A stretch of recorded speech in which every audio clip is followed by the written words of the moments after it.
It didn't happen with a bang.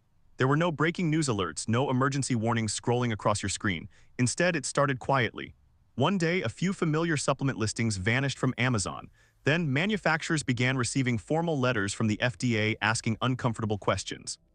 And before most people even noticed, one of the most talked about health compounds in the world, used daily by millions to support energy and cellular health, was suddenly being pushed out of the market. Here's the strange part: there was no safety recall, no spike in hospital visits, no evidence of people getting hurt. In fact, the safety record was remarkably clean. So why would regulators move to erase it from shelves? The answer has nothing to do with toxicity and everything to do with a legal loophole most people have never heard of. A loophole that activates when a natural substance works so well that a pharmaceutical company decides it wants exclusive control. So is this about public safety, or is it about turning a $50 supplement into a $500 prescription? And the bigger question, can regular people still access it, or has that window already closed? To understand the fight, you first need to understand why this molecule is so valuable.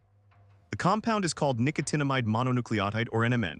The name sounds complicated, but its role in the body is actually very straightforward.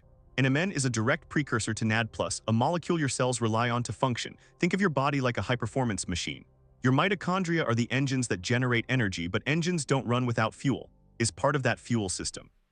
It's essential for converting food into energy, repairing damaged DNA, and maintaining normal cellular function. The problem is that NAD+ levels decline with age. Research shows that by middle age, levels can drop by as much as 50% compared to young adulthood. When that happens, energy production becomes less efficient, DNA repair slows down, and cells begin to behave in ways we associate with aging. Fatigue increases, recovery slows, metabolic health declines. You might wonder why we don't just take NAD+ directly. The issue is absorption. Is a large molecule that doesn't easily cross cell membranes. Taking it orally is like trying to fuel a car without opening the gas cap. NMN, on the other hand, is small enough to get inside cells where it's quickly converted back into NAD+. It's essentially the key that fits the lock. This mechanism is why NMN attracted so much attention in research labs. In animal studies, boosting NAD+ levels through precursors like NMN didn't just slow age-related decline, it reversed certain biological markers. Older mice showed improved endurance, stronger muscles, and better metabolic function. In some experiments, aged mice ran distances comparable to much younger ones. Results like that don't stay under the radar for long. And right here, pause for a second. If you're finding this breakdown useful so far, tap the like button and subscribe. It tells the algorithm this kind of evidence-based health content matters, and it helps more people see information that isn't driven by hype. For years, NMN was sold openly as a dietary supplement, alongside things like vitamin D or magnesium. Then, in late 2022, the FDA made a decisive move. They announced that NMN no longer qualified as a dietary supplement, not because it was dangerous, not because it caused side effects, but because of something called the drug exclusion provision. Here, how that law works. If a pharmaceutical company begins formally investigating a substance as a potential drug before it's legally marketed as a supplement, that substance can be excluded from the supplement category. In simple terms, whoever starts the drug approval process first gets priority rights. In this case, a biotech company called Metro International Biotech developed a proprietary form of NMN known as MIB626 and began clinical trials to study it as a treatment for specific diseases. From a business perspective, this makes sense. Drug development can cost billions of dollars. Companies take on massive financial risk running long-term trials for conditions like kidney disease or metabolic disorders.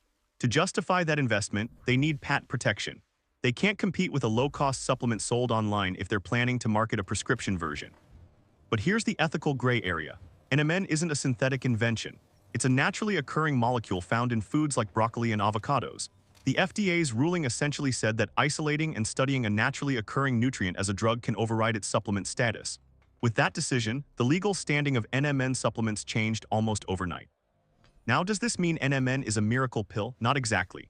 The animal data is strong and there's no serious debate about that, but humans are not mice. Human trials are still limited, though growing. Some studies show improved insulin sensitivity in pre-diabetic women. Others show improvements in muscle function and endurance in older adults. These are measurable, clinically relevant outcomes, but they're not dramatic transformations. If a healthy 25-year-old expects NMN to turn them into a superhero, they'll likely be disappointed. NMN isn't a stimulant. You don't feel an immediate kick. Its effects, when present, are gradual and subtle. Studies suggest it may support cellular energy balance and recovery rather than provide instant performance boosts. It's also important to be honest about what we don't know.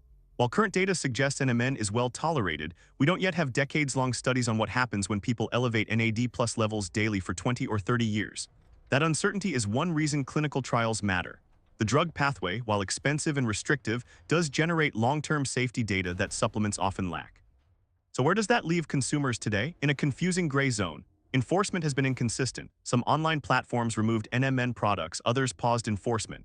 In countries like Japan, NMN is approved and widely used. In Canada, it remains legally sold. In the United States, the regulatory hammer is still hovering. If the pharmaceutical approval process is completed, access through supplements may close permanently. That's why understanding the science, the law, and the timeline matters. This isn't about fear or conspiracy. It's about how health policy, economics, and biology intersect. If you want more clear, fact-driven breakdowns like this, make sure to like the video, subscribe, and follow BioOptimize Vision for evidence-based insights that cut through the noise. Thanks for watching, and I'll see you in the next video.